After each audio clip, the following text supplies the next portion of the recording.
Hi, and welcome back to this free-for-all Friday edition of Focal Point on AFR Talk. I want to try to get back to the phones just as quickly as we can, 888-589-8840. Don't forget, we got the question up on the Focal Point Facebook page.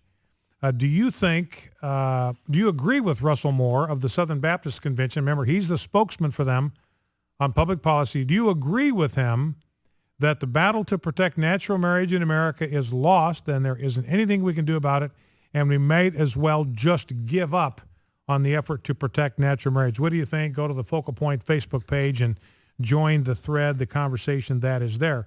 And we just heard Rand Paul saying, look, the GOP cannot be the party of a deportation. And I don't see any reason why the Republican Party needs to be known as the party of deportation.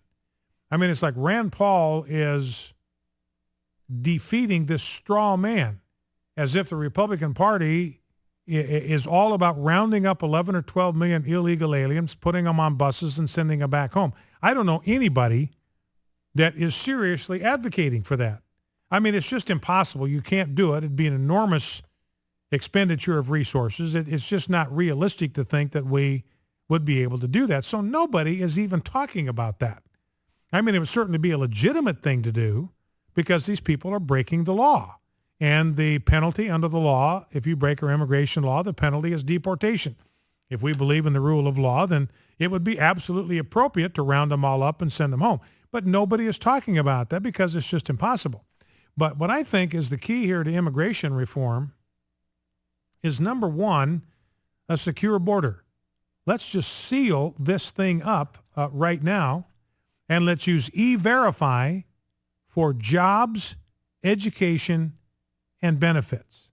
Now, the E-Verify program isn't perfect, but it's accurate of 99 to 100% of the time. You get a response almost immediately that can verify whether the person standing in front of you, it's a matter of seconds, whether the person standing in front of you is legally present in the United States. If they are not legally present in the United States, then they have no right to a job. In my judgment, they have no right to a taxpayer-funded education. They have no right, in my judgment, to taxpayer-funded medical care. And they have no right to taxpayer-funded benefits. They're not eligible for them. E-Verify would take care of that. And trust me, these people would quickly begin to return to their homelands. They would go back to their native countries. If they weren't able to get jobs, they weren't able to get welfare benefits, they couldn't enroll their children in school, they have schools back home, they would quickly begin to self-repatriate. Nobody would have to deport them. That's what Alabama discovered a couple of years ago. They passed a very good, solid, strong, common sense immigration bill. And I mean, their classrooms emptied out over the space of a weekend as families went back home because they knew their immigration status was going to be checked when they tried to enroll their kids in public school. Now, because of judicial activism, they have to enroll them, and they have to try to educate them. But these parents knew that their immigration status was going to be checked when they showed up, and that alone was enough to keep them from bringing their kids back to school and using taxpayer resources that are designed for American citizens and those who are legally resident. So what did they do? They returned home. Nobody had to round them up in buses and ship them out of the country. They found a way to get back to their homeland. So there's no reason the GOP needs to be known as the party of deportation because nobody's talking about doing that anyway. But sealing the border, I think, is absolutely critical. And here's one of the reasons that it is important. If we care about children, I mean, everybody says well, we're heartless, we're mean, we don't care about people, we're cold. But here's one of the reasons why we need to seal up the border and we need to stop this nonsense about all this dreamer business. The Republicans right now are coming up with this plan to make it possible for an illegal alien to enlist in the military and then be eventually guaranteed citizenship. So if they enlist in the military, they get permanent legal residency, and eventually they get a guarantee of citizenship by joining the military. I mean, this is just bizarre to me. I mean, the Republicans have just got to be, I don't know what has gone wrong with the wiring in their brains, because the first thing that these illegal aliens have to do is take an oath that they will uphold and defend the laws of the laws and the Constitution of the United States, which they are in the middle of violating. I mean, that makes absolutely no sense to me. If they meant their oath that they wanted to uphold the Constitution, they would turn themselves in to Immigration Customs Enforcement or take themselves back home. So that's just meaningless to me. But here's the problem.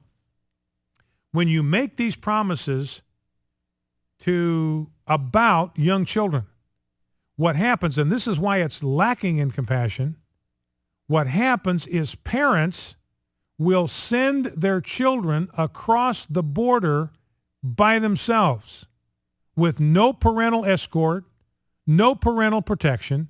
They will put them in the hands of total strangers to transport them across the border in the United States. You talk about a recipe for sex trafficking, that is it right there in a nutshell. So they'll pay these coyotes X number of thousands of dollars to get their kid into the United States of America, where they will be there with nobody looking out for them, nobody watching over them, nobody providing for them, nobody looking out for their best interest, completely vulnerable in a situation where they've got to find some way as young boys and girls to find some way to completely fend for themselves. What is remotely compassionate about setting up an immigration system that encourages parents and rewards parents for putting their children at risk like that?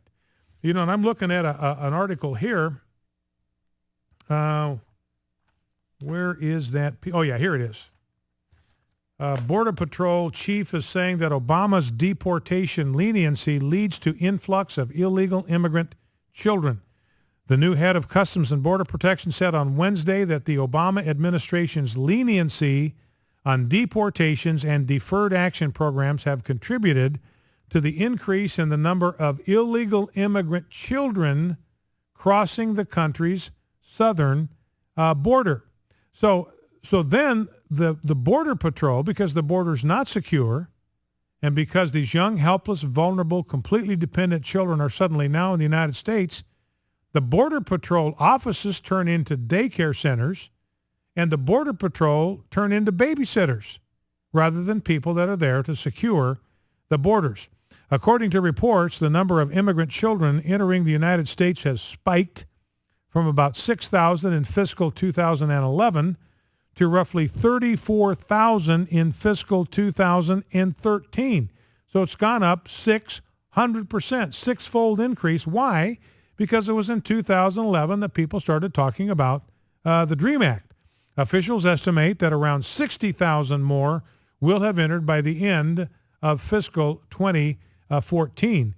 And John Carter, Representative John Carter from Texas, said, look, this is a horrible thing from a humanitarian standpoint, because you've got parents that are willing to support vile criminal networks and to place their precious children in harm's way. So this is not a humanitarian thing. This is not a compassionate policy. It's putting children at risk.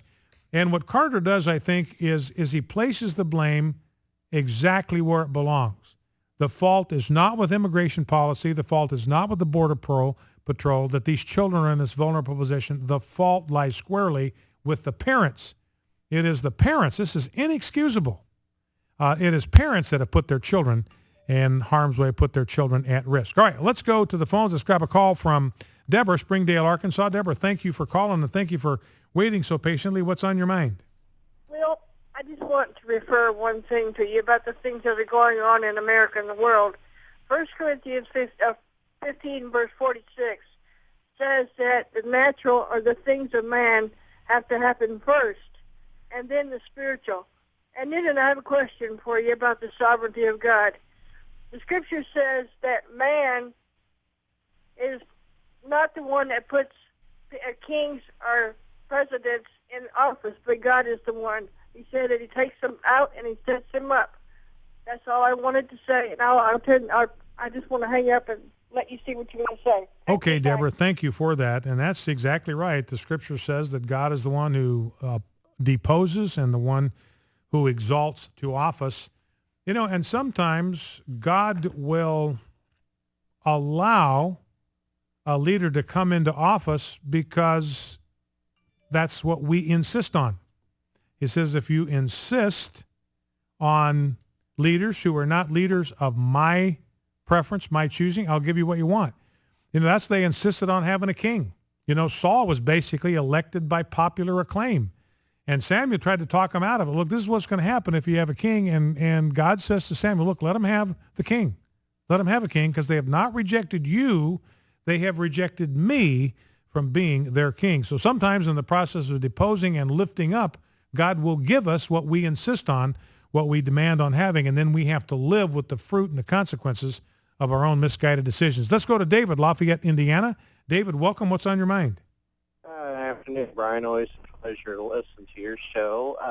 I was bothered by the of the church in New York City, and I'll just make a couple of comments, and then I'll hang up. I think what Christians need to do is stand fast in that city and start boycotting the city itself, either products or whatever. Show them that we are a majority in this country and that we do have a voice, whether they like it or not. The other thing is on the immigration, real quick. I personally think, like you need to seal the borders and do the e-verification and run people, have a mass movement and run every congressman out of office if they profess amnesty, because that's just undermining our sovereignty. Thank you. All right, David, I appreciate that call. And, you know, and I agree with you. I think that, you know, and we have talked about this before, but it's worth repeating. And in my judgment, the Republican Party has sold its soul on the issue of immigration because there are a lot of very wealthy corporations that want the cheap labor.